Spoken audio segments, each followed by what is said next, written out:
What's up, guys? Carolina Jackpot coming at you. Halftime report. It's halftime of the Georgia-Auburn game. It's also halftime of the Clemson-Wake Forest game. Getting ready to start the third quarter. A lot of these games are at halftime right now. I'm telling you, I haven't seen anything today that really surprised me. A whole lot, except for one thing. Clemson versus Wake Forest. Yep, they're up right now 31-3. Wake Forest has turned the ball over a couple of times. Their offense is pretty much non-existent. Their top two receivers are out. And let's just be real. If they had their top two receivers there, I mean, it really is not going to make that much of a difference, right? The young man that's out, the really heavy hitter, his name's Sage Surratt. He's supposedly the leading receiver in the ACC. Today, they could bring the sage, they could bring the paprika, they could bring the black pepper, the cream of tartar, and the ground marjoram, okay? They're still not beating Clemson. I mean, they're just not. But I'm telling you, I'm seeing a little edge here that I think, call me crazy, call me nuts, but I still keep hope. I still keep hope alive.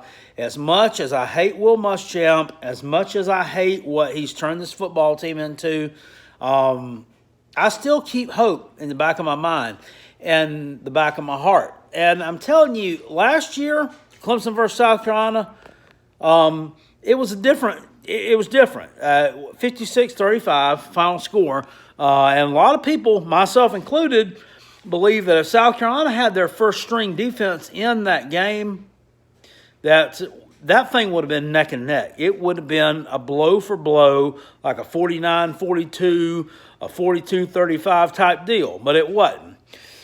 It was one-sided offensively. It looked like towards Clemson because of the fact that we weren't able to stop them. But we still scored at will on them. So this year, it's going to be totally different. The healthy unit on our team is going to be the defense. It's the defense. And that defense, they ain't played bad. They ain't played bad, especially up front. The front seven ain't played bad. The back four has been suspect. But that front seven, they ain't been that bad this year. And I'm seeing some things today. Wake Forest has sacked Sunshine 4 times. 4 damn times he's been sacked. I ain't seen him on his keister that much in his whole damn career.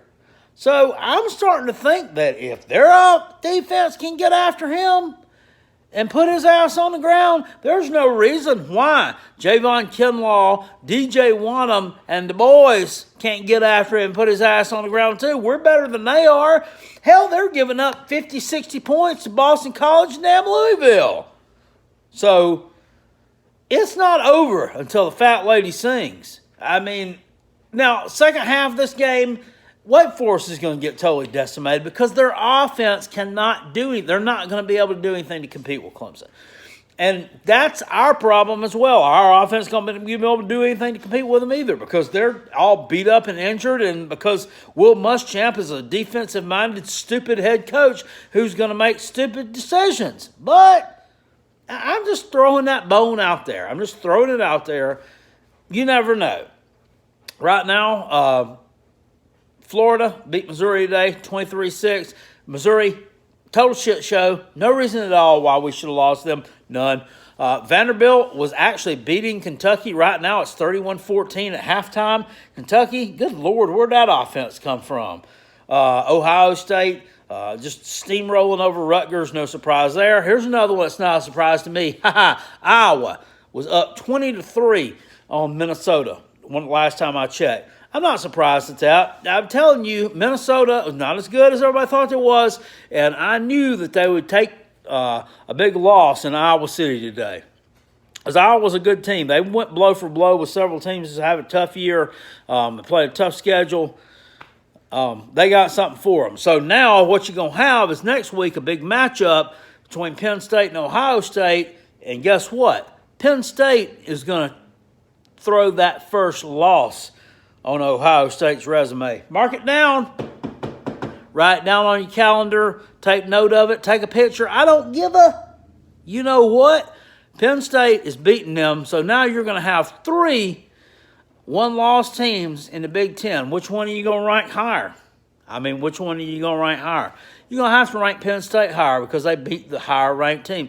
Minnesota's going to be totally out of there. They're going to be totally out of there. Ohio State should be out of there after it's over with. But I'm telling you, that's what's going to happen. How fitting it is that the cheaters sat Chase Young for Rutgers and Maryland. You know, I mean, what in the world is that proving to anybody? Georgia, Auburn, going just like I thought it would. Defensive battle. It's 14-0 right now. UGA at halftime. I think they'll have this one in control as long as they keep on playing their game and some magic fairy offensive dust doesn't get sprinkled on Auburn during halftime. I don't think it will. Good. If any of y'all saw that injury, that girl on the sideline, and the announcer started talking about it, so there's a young man that got ran over. I knew it was a girl right after it happened. I saw the boots. That it was a young lady. It was a girl, turned out from the Georgia University newspaper staff or whatever. I mean, I hope she's okay. She was talking when they carted her off the field, and she had her eyes open. She was talking to the EMTs. They strapped her down to the board because she wasn't moving. After she got ran over by Brian Harry, and when he ran out of bounds, actually his knee hit her like right in the side of the head, and she had a big old bruise up here. Or her eye was swelling up real bad. I mean, imagine that. It's like this didn't know it's coming. She tried to get out of his way. He tried to not hit her, but I mean, it still happened. I mean, those people put themselves in harm's way, and that sucks to happen to that girl, man. I hope she's all right. That's just ugh. I don't like watching that at all. That's real talk. I mean, that's not crap talk. I didn't. Enjoy watching that. I mean, I'm sure he feels terrible too, but it's part of the game, unfortunately. Today, I saw the nasty injury to Tua Tagovailoa. I can't say his last name. I saw the injury to Tua, and that was terrible. And people say, well, he probably shouldn't have been playing against Mississippi State. Well, I mean, that could have happened last week against LSU. I mean, it could have happened at any point in time. The thing is, he should have been sitting and healing himself for the bigger games, but, I mean, he wasn't. And now, who knows? His career might be at a crossroads right here. I mean, who knows if he's going to be able to continue going on. That would look real bad. I mean, he looked like this dude was in some legit pain. Just in a bad way after that game. So, I mean, I hope Tua's all right. I mean, I hate to see anybody, especially somebody that damn talented, just getting injured, and a career is done just like that. Anyway, on to the second half of these games.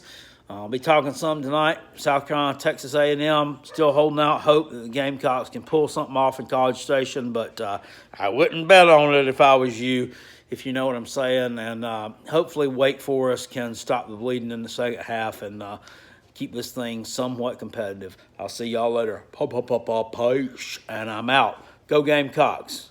Woo! Fire Coach Dumb.